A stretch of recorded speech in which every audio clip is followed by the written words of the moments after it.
नमस्कार दोस्तों, स्वागत है एक नई वीडियो में। हम लोग एडिटोरिया बुक में दिया हुआ बिहार एसएससी इंटर स्तरीय एग्जाम का प्रैक्टिस सेट देखने वाले हैं और आज का प्रैक्टिस सेट नंबर 2 देखेंगे, जिसमें दिया हुआ कुल 150 प्रश्नों में से 75 जीके जीएस का फुल डिटेल डिस्कशन करेंगे। तो आइए शुरू करते हैं आज के पहले प्रश्न से। आज का पहला प्रश्न आपका क्या है कि रोग प्रतिकारकों को उत्पन्न करने वाला सेल कौन सा है? Red blood cell, neutrophil, lymphocyte या प्लेटलेट्स? इसका जो राइट आंसर होगा option number C, lymphocytes. Lymphocytes दो प्रकार के होते हैं, बी लिम्फोसाइट और टी लिम्फोसाइट। अगला प्रश्न क्या है कि मानव की पसलियां डैश के साथ जुड़ी होती है? क्लेविकल, इलियम, स्टर्नम या स्केपुला? जो मानव की पसलियां जुड़ी होती है वो स्टर्नम के साथ जुड़ी होती है और मानव में 12 जोड़ी अर्थात 12 जोड़ी अर्थात 24 पसलियां पाई जाती है जो कि स्टर्नम के साथ जुड़ी रहती है। अगला प्रश्न क्या है कि सुक्रोज नामक एंजाइम शर्करा को किस में बदलती है? फ्रुक्टोज में, अमीनो अम्ल में, ग्लूकोज एवं फ्रुक्टोज में या गैलेक्टोज में? इसका जो राइट आंसर होगा ऑप्शन नंबर सी, ग्लूकोज एवं फ्रुक्टोज में बदलती है। अगला प्रश्न क्या है कि गुरुत्वाकर्षण का सिद्धांत किसके द्वारा दिया गया है? Charles Newton, Charles Babbage, Isaac Newton या जॉन एडम्स? इसका जो राइट आंसर होगा option number C, Isaac Newton. Isaac Newton. अगला प्रश्न क्या है कि निम्नलिखित कणों को द्रव्यमान के अनुसार अवरोही क्रम में व्यवस्थित कीजिए, यानी कि घटते घटते हुए क्रम में व्यवस्थित करना है। तो सबसे ज्यादा द्रव्यमान किसका आता है? वो आता है प्रोटॉन का। प्रोटॉन का कितना आता है? 1.672 10 टू दी पावर -27 kg, ये होता है प्रोटॉन का। उसके बाद न्यूट्रॉन का कितना आता है? 1.678 10 to the power -27 kg। Electron का जो द्रव्यमान होता है वो होता है 9.108 10 टू दी पावर -31 kg। क्योंकि ये माइनस में 31 है इसीलिए इसका द्रव्यमान सबसे कम है। इस प्रकार से इसका राइट आंसर होगा वो होगा सी, 3, 2, 1।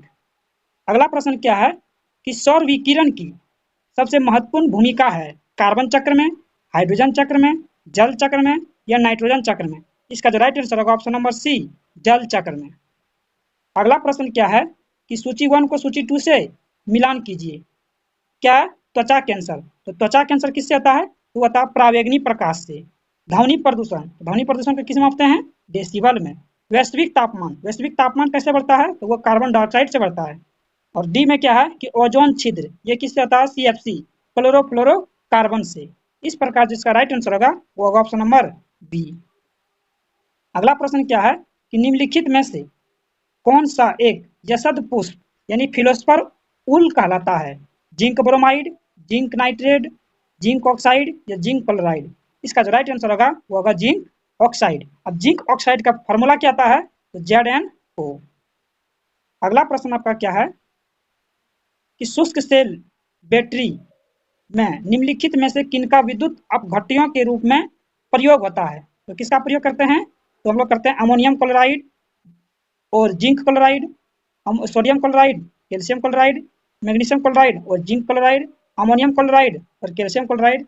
इसका जो प्रयोग करते हैं वो करते हैं ऑप्शन नंबर 1, अमोनियम क्लोराइड और जिंक क्लोराइड।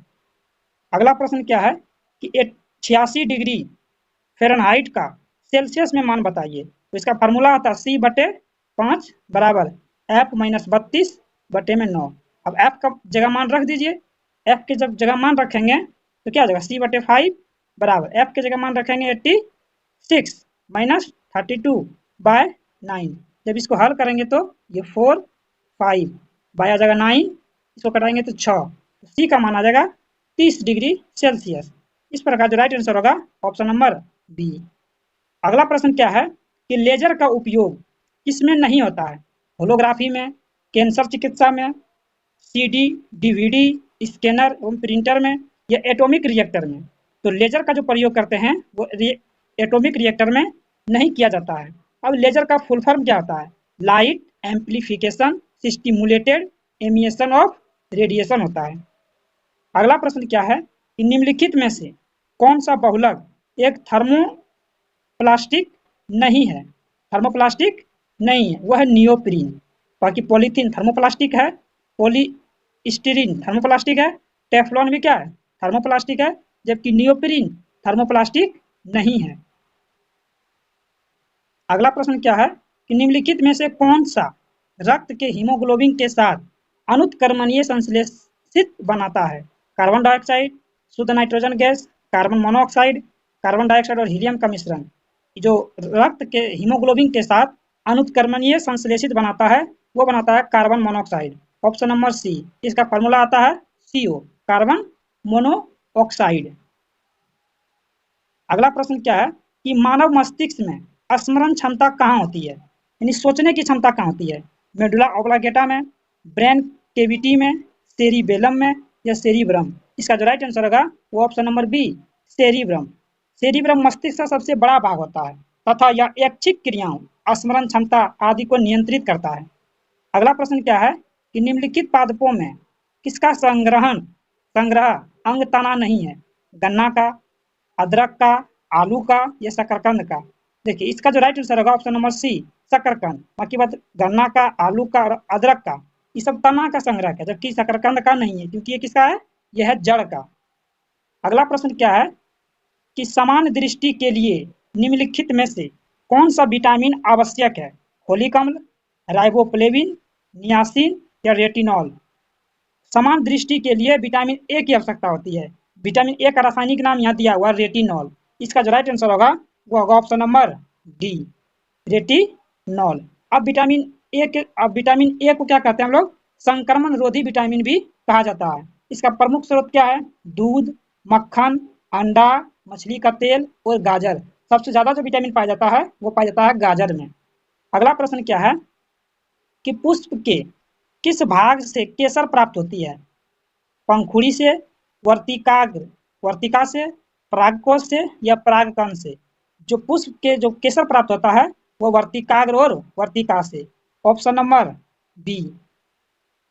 अगला प्रश्न क्या है कि निम्नलिखित में से कौन सा अंग मनुष्य के मादा प्रजनन से संबंधित नहीं है? गर्भाशय, अंडवाहिनी, शुक्राणुवाहिनी या अंडाशय का एक युग्म? इसका जो राइट आंसर होगा ऑप्शन नंबर सी, शुक्रवाहिनी। शुक्रवाहिनी जो है ये मादा प्रजनन तंत्र का भाग नहीं है, यह है पुरुष प्रजनन तंत्र का भाग। जैसे विरीसन, विरीसन कोष, अधिविरीसन, शुक्रवाहिका, शुक्राशय आदि नर प्रजनन तंत्र से संबंधित है। अगला प्रश्न क्या है कि निम्नलिखित में से कौन सा एक यशद पुष्प यानी फिलोस्पर उल कहलाता है? वो कहलाता है zinc oxide. Option number C, formula आता है ZnO, जिंक ऑक्साइड। अगला प्रश्न क्या है कि नाभिकीय ऊर्जा का उपयोग पराया कारक है? वायु प्रदूषण का, जल प्रदूषण का, उष्मीय प्रदूषण का या ध्वनि प्रदूषण का? इसका जो राइट आंसर होगा ऑप्शन नंबर सी, उष्मीय प्रदूषण का। अगला प्रश्न क्या है कि निम्नलिखित में से कौन सा वायु का अकार्बनिक गैसीय प्रदूषक है? Phosgene, hydrogen cyanide, hydrogen sulphide या बी और सी दोनों? इसका जो राइट आंसर होगा बी और सी दोनों होगा। अगला प्रश्न क्या है कि डायनामाइट के निर्माण में प्रयुक्त होने वाला रासायनिक यानी केमिकल है ग्लाइसेरॉल, ग्लाइसेरॉल ट्राई एसीटेट या ग्लाइसेरॉल ट्राई नाइट्रेट या ग्लाइसेरॉल ट्राई आयोडेट? इसका जो राइट आंसर होगा option number C, glycerol trinitrate. क्या है? Glycerol trinitrate. अब देखिए ग्लाइसेरॉल ट्राई नाइट्रेट को हम लोग कहते हैं नाइट्रोग्लिसरीन, नाइट्रोग्लिसरीन भी कहा जाता है। यह एक रंगहीन तैलीय विस्फोटक तरल पदार्थ है। यह डायनामाइट का एक आवश्यक संघटक है। इस प्रकार राइट आंसर होगा ऑप्शन नंबर सी।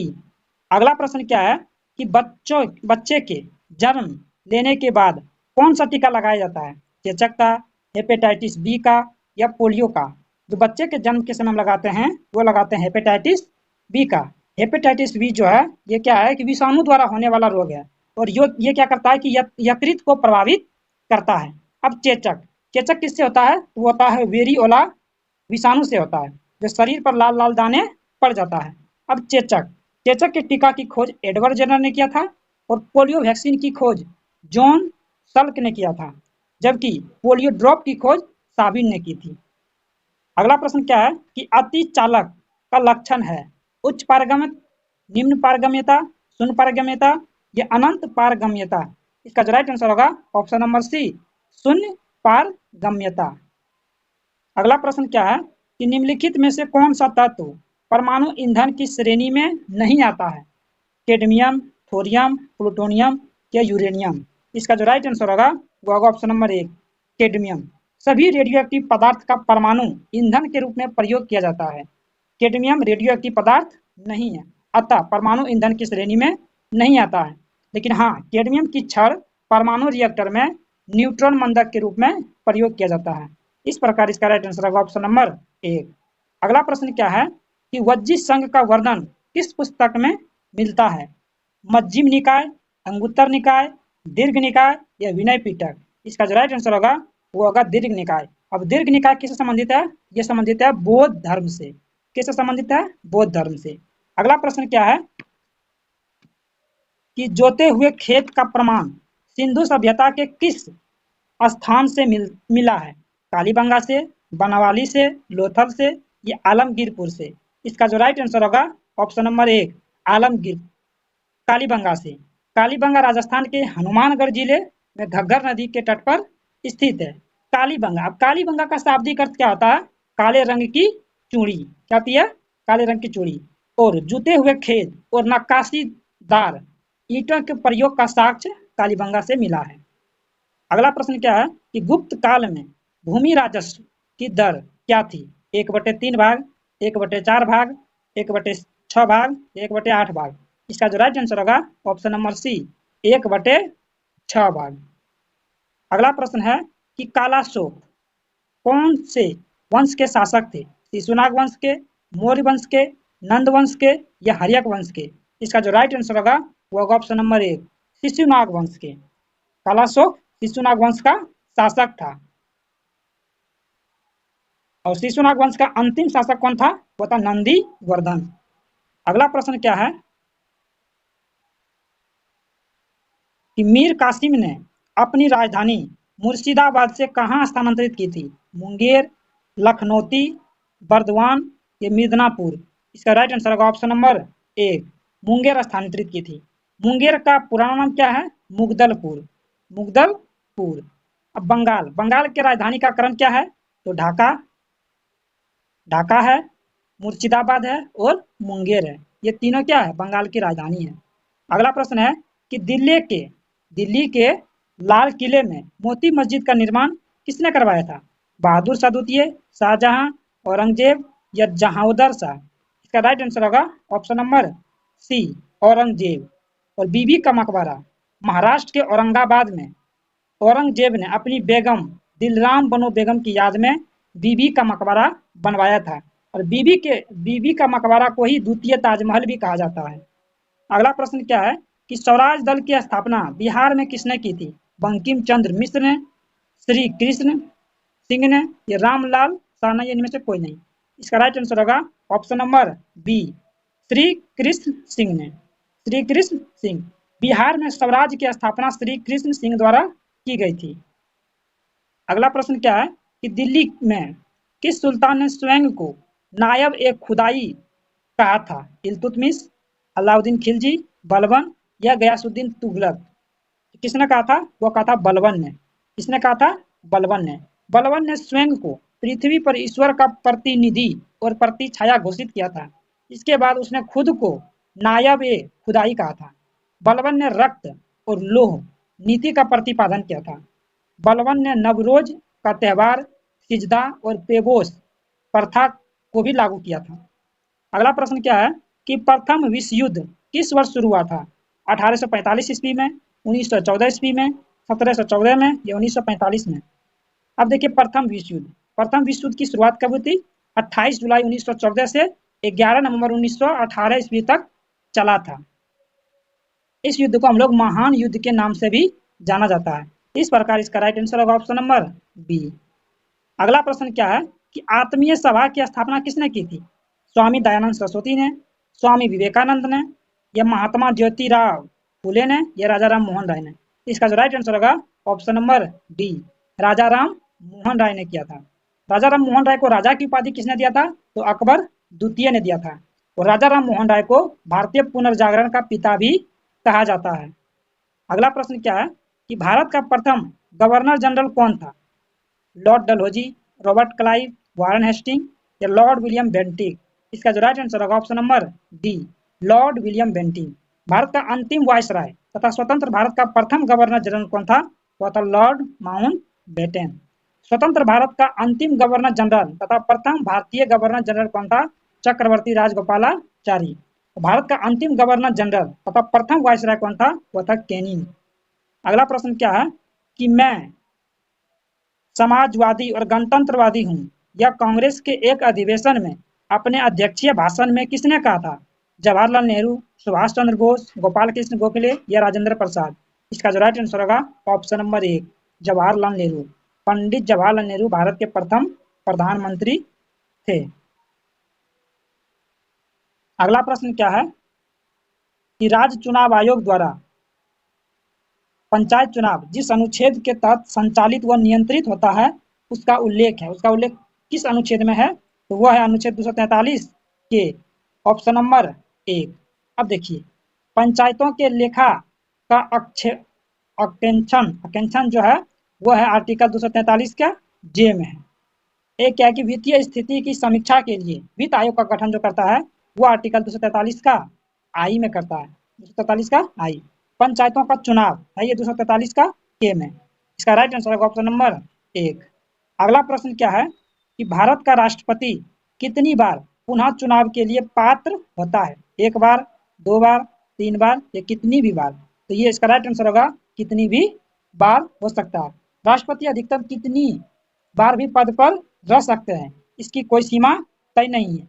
अब तक केवल पहले राष्ट्रपति डॉक्टर राजेंद्र प्रसाद ने ही इस पद पर 2 बार अपना कार्यकाल पूरा किया है। राष्ट्रपति का कार्यकाल होता है 5 वर्ष का और वर्तमान में द्रौपदी मुर्मू भारत की दूसरी महिला राष्ट्रपति है, जो कि 25 जुलाई 2022 को भारत की 15वीं राष्ट्रपति बनी है। अगला प्रश्न क्या है कि राष्ट्रपति को निम्नलिखित में से शपथ कौन दिलाता है? भारत के मुख्य न्यायाधीश, प्रधानमंत्री, अटॉर्नी जनरल या महाधिवक्ता? इसका जो राइट आंसर होगा ऑप्शन नंबर एक, भारत के मुख्य न्यायाधीश। भारत के मुख्य न्यायाधीश राष्ट्रपति को शपथ दिलाता है, लेकिन राष्ट्रपति अपना त्याग पत्र उपराष्ट्रपति को देते हैं। और अनुच्छेद 61 में क्या है कि राष्ट्रपति पर महाभियोग द्वारा हटाए जाने की प्रक्रिया है। अगला प्रश्न क्या है कि राज्य का मंत्री परिषद सामूहिक तौर पर किसके प्रति उत्तरदायी होता है? किसके प्रति उत्तरदायी होता है? विधानसभा, मुख्यमंत्री या राज्यपाल? राइट आंसर होगा ऑप्शन नंबर एक, विधानसभा। अब मुख्यमंत्री बनने के लिए कितना वर्ष की आयु चाहिए? तो 25 वर्ष। राज्यपाल बनने के लिए 35 वर्ष। राष्ट्रपति बनने के लिए 35 वर्ष। राइट आंसर होगा ऑप्शन नंबर एक। भारतीय संविधान के अनुच्छेद 164 के बी में वर्णित है कि राज्य का मंत्री परिषद सामूहिक तौर पर विधानसभा के प्रति उत्तरदायी होगा। अगर आप लोग बिहार एसएससी का और भी प्रैक्टिस सेट लगाना चाहते हैं तो हमारे प्लेलिस्ट में जाके चेक कर सकते हैं। वहां पर या प्लेटफॉर्म का वॉल्यूम 2 का प्रैक्टिस सेट ऑलरेडी पूरा अपलोड कर दिए हैं, आप लोग प्लेलिस्ट में जाके चेक कर सकते हैं। अगला प्रश्न क्या है कि लोकतंत्रात्मक शासन की सफलता के लिए आवश्यक है शिक्षित जनता, आर्थिक समानता या नागरिक स्वतंत्रता? इसमें तीनों बात का होना आवश्यक है, इसलिए इसका राइट आंसर होगा ऑप्शन नंबर डी। अगला प्रश्न क्या है कि भारतीय संविधान स्पष्टता प्रेस की स्वतंत्रता की व्याख्या नहीं करता है, परंतु यह स्वतंत्रता अंतर्निहित किस अनुच्छेद में है?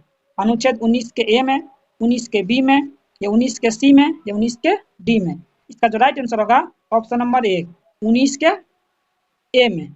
अब देखिए संविधान में प्रेस की स्वतंत्रता का उल्लेख नहीं किया गया, हालांकि प्रेस या मीडिया की स्वतंत्रता भारत के संविधान के अनुच्छेद 19 के एक के ए में ए के तहत प्रदत्त वक्त स्वतंत्रता और अभिव्यक्ति स्वतंत्रता के अधिकार में निहित है। अगला प्रश्न क्या है कि किस संविधान संशोधन द्वारा पंचायती राज व्यवस्था संस्थाओं की संवैधानिक दर्जा प्रदान किया गया है? वो किया गया है 73वां संविधान संशोधन 1992 में किया गया है।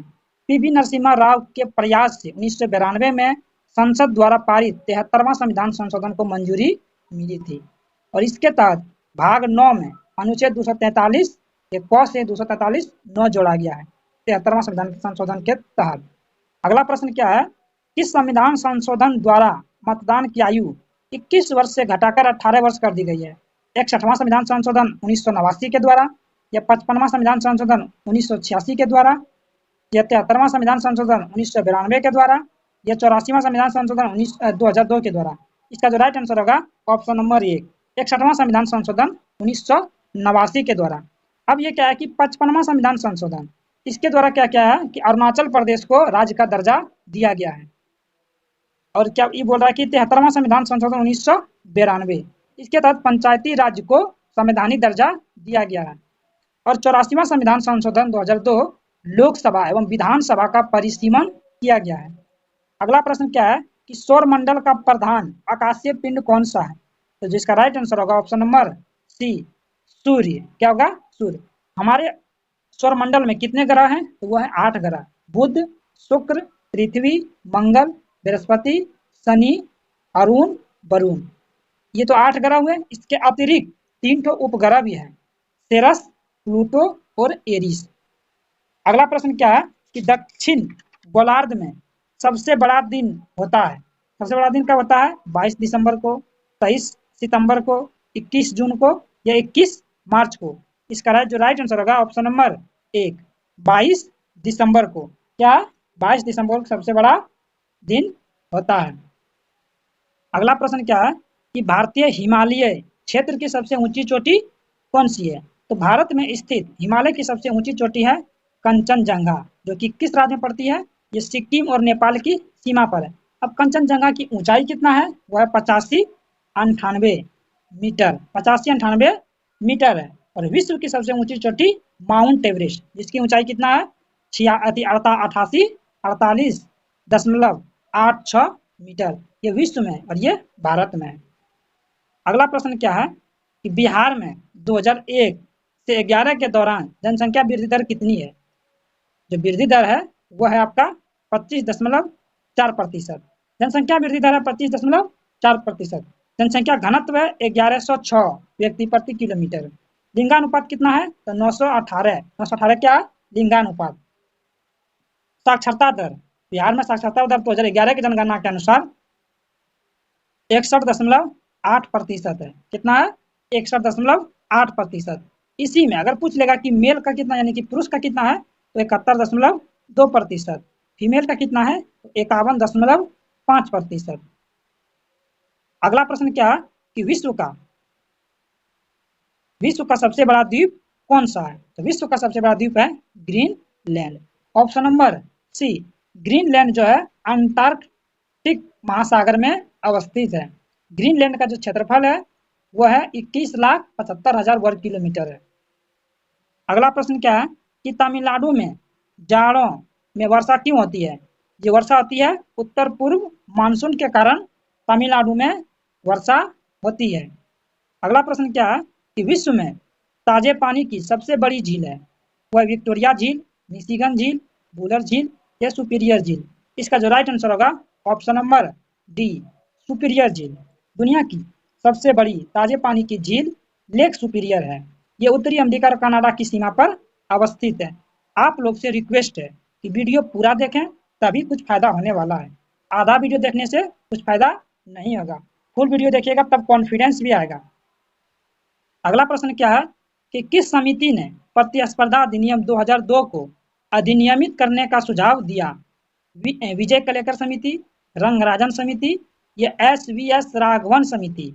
इसका जो राइट आंसर होगा option number C, SVS Raghavan समिति। अब है कि रंगराजन समिति। रंगराजन समिति का संबंध किससे है? तो गरीबी मापने की पद्धति से। अगला प्रश्न क्या है? अगला प्रश्न देखते हैं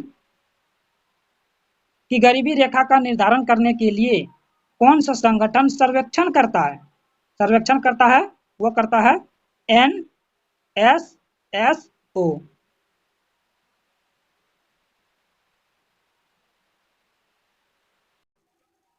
संगठन करता है NSSO। अब नीति आयोग द्वारा इसके लिए NSSO के सर्वेक्षण आंकड़ों, विभिन्न रिपोर्टों तथा अन्य थिंक टैंकों एवं शैक्षणिक संस्थानों के आंकड़ों का प्रयोग किया जाता है, अतः विकल्प भी सही है। अगला प्रश्न क्या है कि वातावरण मुख्य रूप से किसके द्वारा गर्म होता है? दीर्घ तरंग स्थलीय विकिरण, लघु तरंग सौर विकिरण, परावर्तित सौर विकिरण या एक से अधिक। इसका जो राइट आंसर होगा ऑप्शन नंबर 1, दीर्घ तरंग स्थलीय विकिरण के द्वारा वातावरण मुख्य रूप से गर्म होती है। अगला प्रश्न क्या है कि निम्नलिखित में से अधिक जैव विविधता पाई जाती है? मरुस्थल में, नदी में, ध्रुवीय क्षेत्र में या उष्णकटिबंधीय क्षेत्र में?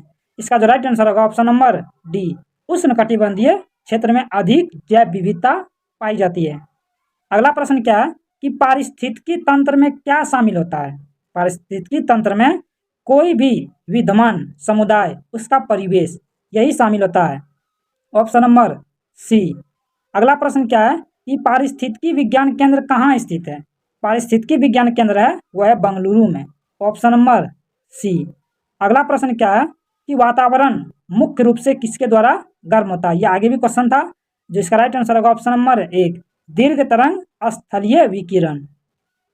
अगला प्रश्न क्या है कि एक पारिस्थितिकी तंत्र में ऊर्जा की मात्रा एक पोषण स्तर से अन्य स्तर में स्थानांतरण के पश्चात बढ़ती है, घटती है या स्थिर रहती है या बढ़ती या घटती है?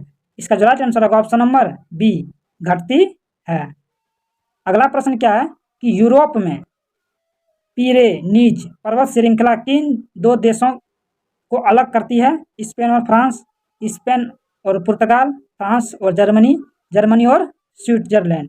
इसका जो राइट आंसर होगा ऑप्शन नंबर 1, स्पेन और फ्रांस। अगला प्रश्न क्या है कि चांद पर उतरने वाला दूसरा आदमी कौन था?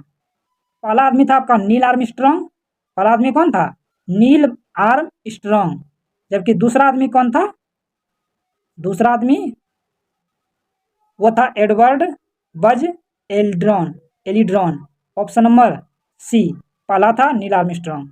अगला प्रश्न क्या है कि निम्नलिखित में से किसे वक्ता कहा जाता है? गोपाल कृष्ण गोखले, सुरेंद्र नाथ बनर्जी, उमेश चंद्र बनर्जी या दादा भाई नेहरू जी? किसको कहते हैं? तो गोपाल कृष्ण गोखले को, गोपाल कृष्ण गोखले को हम लोग क्या कहते हैं? वाक्पटु वक्ता। अगला प्रश्न क्या है कि अंटार्कटिका महाद्वीप पहुंचने वाली पहली भारतीय महिला कौन थी? उज्ज्वला पाटिल, मेहर मूसा, प्रीति सेन गुप्ता या गीता घोष? इसका जो राइट आंसर होगा ऑप्शन नंबर बी, मेहर मूसा। मेहर मूसा भारत की पहली महिला है जिन्होंने अंटार्कटिका महाद्वीप पर पहुंचने में सफलता प्राप्त की है। अगला प्रश्न क्या है कि भारतीय न्यूक्लियर विज्ञान का जनक किसे कहा जाता है? होमी जहांगीर भाभा, सतीश धवन, सीवी रमन या SS भटनागर? किसको कहते हैं? वो कहते हैं Homi Jahangir Bhabha, option number A right answer होगा। अगला प्रश्न क्या है कि भारत का पहला पनडुब्बी पर्यटन किस राज्य में शुरू किया जाएगा? वो शुरू किया जाएगा गुजरात, ऑप्शन नंबर सी, यह है करंट। अगला प्रश्न क्या है कि केंद्र सरकार ने पिछले कुछ वर्षों में राष्ट्र विरोधी गतिविधियों में संलिप्त होने के कारण किस संगठन पर प्रतिबंध लगाया है? वो लगाया आपका Tehreek-e-Hurriyat, Jamaat-e Islamic, Jammu Kashmir liberation front, Jammu Kashmir democratic front.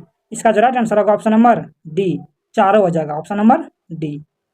अगला प्रश्न क्या है कि रेल मंत्रालय के तहत किन दो केंद्रीय सार्वजनिक क्षेत्र उद्यमों को वित्त मंत्रालय द्वारा नवरत्न का दर्जा दिया गया है?